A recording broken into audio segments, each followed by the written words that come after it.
Good morning friends. आज की इस वीडियो में हम लोग डिस्कस करने वाले हैं डायबिटीज़ मेलाइटिस से रिलेटेड कुछ इंपॉर्टेंट एमसीक्यूज, और इस वीडियो के एंड में कुछ इंपॉर्टेंट क्विक रिवीजन टिप्स भी रहेंगे। वीडियो अगर आपको अच्छा लगे तो चैनल को लाइक और सब्सक्राइब ज़रूर करिएगा। हर एक क्वेश्चंस को अटेम्प्ट करके उसका आंसर क्रॉस चेक करिए कि आप लोगों को कितना आंसर्स सही आता था। Which of the following is a classic symptoms of diabetes mellitus. ठीक है, options are bradycardia, polyuria, constipation and hypothermia. तो इसका आंसर क्या होगा? इसका आंसर होगा पॉलीयूरिया। ठीक है, हाइपरग्लाइसेमिया जो होता है, हाइपरग्लाइसेमिया जो उसके कारण से ग्लूकोज जो है वो यूरिन के साथ स्पिल आउट होता है। ठीक है, और इसके कारण से बॉडी में ऑस्मोटिक डाययूरेसिस का कंडीशन होता है जो कि यूरिनेशन इंक्रीज करता है। एक्सेसिव इंक्रीज यूरिनेशन को ही पॉलीयूरिया बोलते हैं, और पॉलीयूरिया के साथ यहाँ पे होता है पॉलीडिप्सिया एंड पॉलीफेजिया। ठीक है, next question is the term polydipsia means. Polydipsia का मतलब क्या है? Very important. पॉलीडिप्सिया का मतलब होता है एक्सेसिव थर्स्ट। ठीक है, बहुत ज़्यादा प्यास लगना। ओके, बॉडी से इतना ज़्यादा यूरिन आउट होता है, फ्लूइड लॉस होता है कि पेशेंट को एक्सेसिव थर्स्ट फील होता है। इसको पॉलीडिप्सिया बोलते हैं। विच हार्मोन इज डिफिशियंट और इनइफेक्टिव इन डायबिटीज मेलाइटस। तो डायबिटीज मेलाइटस के केस में कौन सा हार्मोन डेफिशिएंट रहता है, इनइफेक्टिव रहता है? तो गिवन ऑप्शंस में करेक्ट आंसर है इंसुलिन। ठीक है, next, which blood glucose value is diagnostic of diabetes when confirmed appropriately. Diabetes confirm करने के लिए कौन सा ब्लड टेस्ट सबसे अप्रोप्रिएट माना जाता है? गिवन 4 कंडीशन है, तो इसमें अगर जो ऑप्शंस में अगर फास्टिंग प्लाज्मा ग्लूकोज है मोर देन 126 mg/dl रहेगा तो उसको हम लोग डायबिटीज के क्राइटेरिया में वो आता है। ठीक है, विच HbA1c level is the diagnostic range, diabetic range. ठीक है, डायबिटिक रेंज में कौन सा आता है? दैट इज HbA1c का लेवल अगर 6.5 से हो या 6.5 से ज़्यादा हो तो वो डायबिटिक में आता है।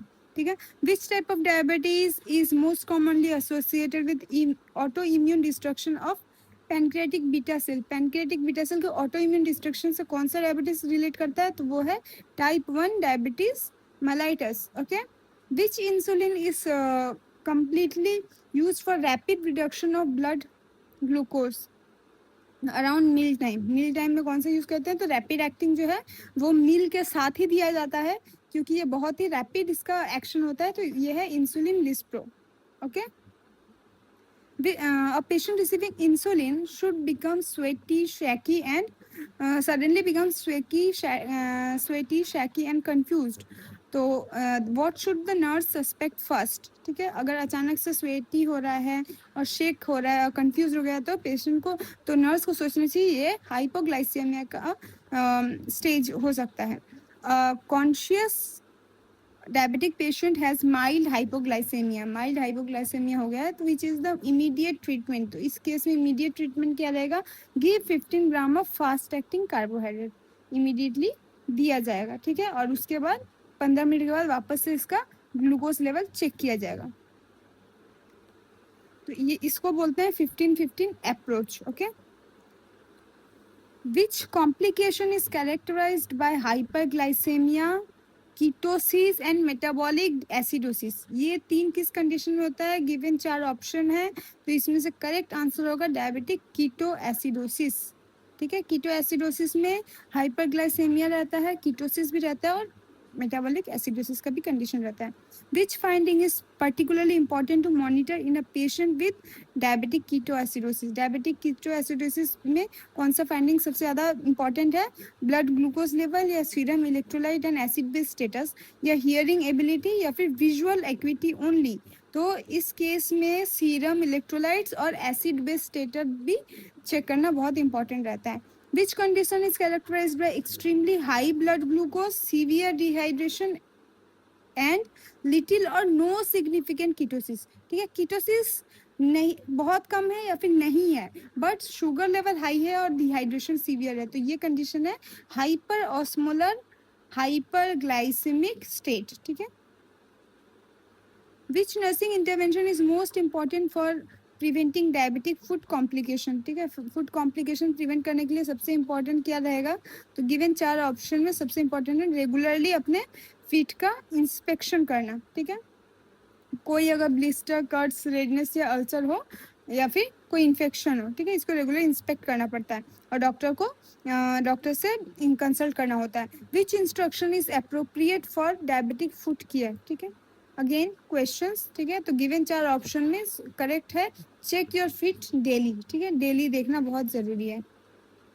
Which chronic complication of diabetes can lead to progressive loss of vision, ठीक है, गिवन 4 ऑप्शन में लॉस ऑफ विजन होने का केस किस में रहता है, डायबिटिक रेटिनोपैथी के वजह से रहता है। Which organ is primarily affected in diabetic nephropathy, ठीक है, डायबिटिक नेफ्रोपैथी किस चीज़ को इफेक्ट करता है, ऑब्वियसली हमारे किडनी को इफेक्ट करता है, ठीक है। Which dietary approach is most appropriate for a patient with diabetes, ठीक है, क्या डाइटरी अप्रोच होना चाहिए, स्किप ऑल मील्स बिल्कुल नहीं, follow an individualised balance meal plan, ये सही हो सकता है, ईट अनलिमिटेड रिफाइंड शुगर बिल्कुल भी नहीं, अवॉइड ऑल कार्बोहाइड्रेट परमानेंटली, ये भी बिल्कुल नहीं, ठीक है। तो हाँ, इसमें होगा follow an individualised balanced meal plan, ठीक है। तो मील प्लानिंग में होना चाहिए बैलेंस्ड मील होना चाहिए, अप्रोप्रिएट पोर्शन होना चाहिए सब सारे फूड कंपोनेंट्स का, कार्बोहाइड्रेट अवेयरनेस होना चाहिए, फाइबर्स एडिक्वेट होना चाहिए, ओके, एंड इंडिविजुअलाइज पेशेंट के कंडीशन के अकॉर्डिंग कैलोरी नीड होना चाहिए। Which statement about insulin injection site is correct, क्या है options, insulin should always be injected into muscles, ये ऑप्शन है। Next is the abdomen is a commonly used subcut site, एक ये option है, ठीक है। Next is insulin should be injected in when routine only, ये तो बिल्कुल नहीं, वेन में नहीं होगा, ठीक है। The same exact spot should be always use, एक ही जगह डेली देना है, ये भी नहीं होगा। पहला 2 ऑप्शन था, insulin should be injected in muscles में तो बिल्कुल नहीं देते, ये भी नहीं होगा। Abdomen is a common site of subcut site, ये सही है, ठीक है। और apart from abdomen, thigh, upper arm और बटक्स, यहाँ पे इंसुलिन दिया जाता है।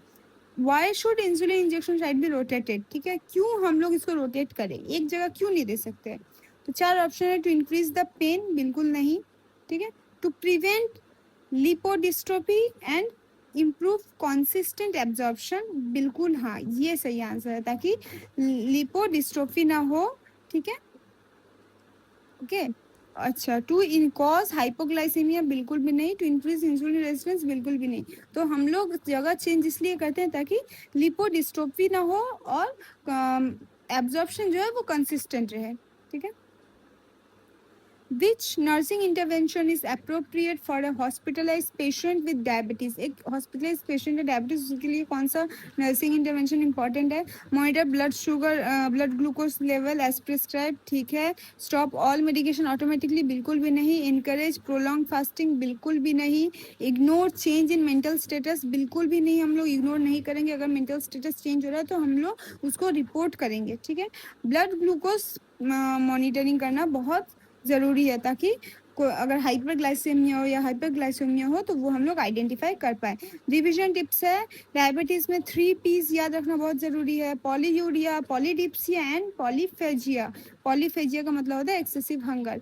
2 इमरजेंसी कंडीशन याद रखना बहुत ज़रूरी है, डायबिटिक कीटोएसिडोसिस का कंडीशन जिसमें हाइपरग्लाइसेमिया होता है, कीटोसिस होता है एंड मेटाबॉलिक एसिडोसिस का कंडीशन होता है।